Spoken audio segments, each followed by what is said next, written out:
एक भयानक अंधेरी रात में मंदिर की सीढ़ियों पर मंदिर में लगी लाइट की रोशनी में एक साधारण सा 15-16 साल का लड़का पढ़ाई करते हुए दिखा।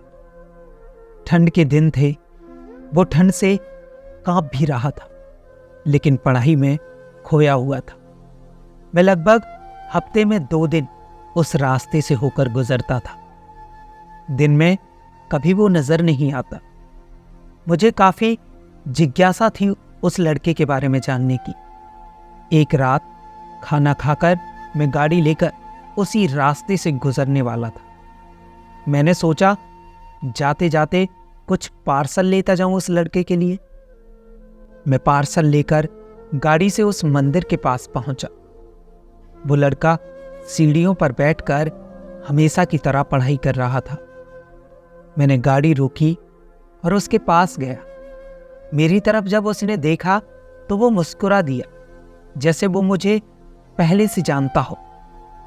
मैंने उससे पूछा, बेटा तुम हमेशा यहीं पर क्यों पढ़ाई करते हो?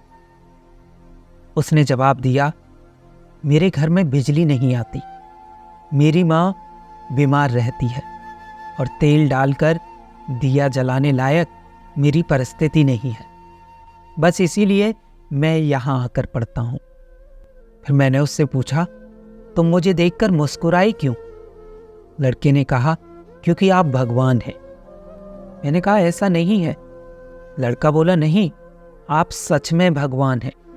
मैंने कहा, चलो जाने दो, मुझे बताओ क्या तुमने खाना खा लिया? क्योंकि मैं तुम्हारे लिए खाने का पार्सल लाया हूं। लड़का बोला, देखा, इसलिए मैं आपको भगवान कह रहा था। आज मुझे बहुत जोर की भूख लगी है। सुबह से मैंने कुछ नहीं खाया, लेकिन मुझे इस बात की जरा भी चिंता नहीं थी, क्योंकि मैं जानता था वो भगवान जिसने मुझे भूख दी है, वो मुझे भूखा सुला नहीं सकता। किसी न किसी रूप में आकर मुझे खाना जरूर देगा। और आप खाना लेकर आ गए। आप भगवान ही हो ना?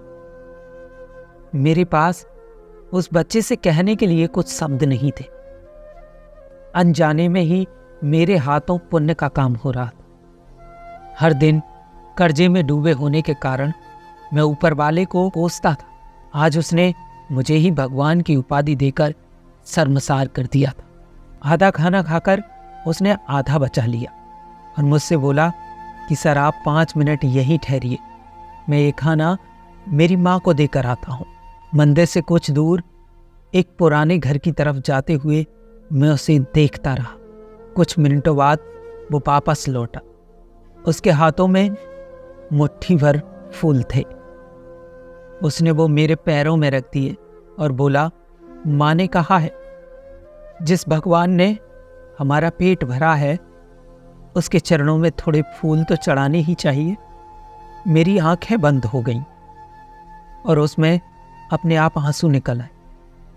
आंखें खोल के मैंने उसके पुराने घर की तरफ देखा। उस घर के सामने पड़े पत्थर में भी मुझे प्यारी सी मुस्कान दिखाई दी।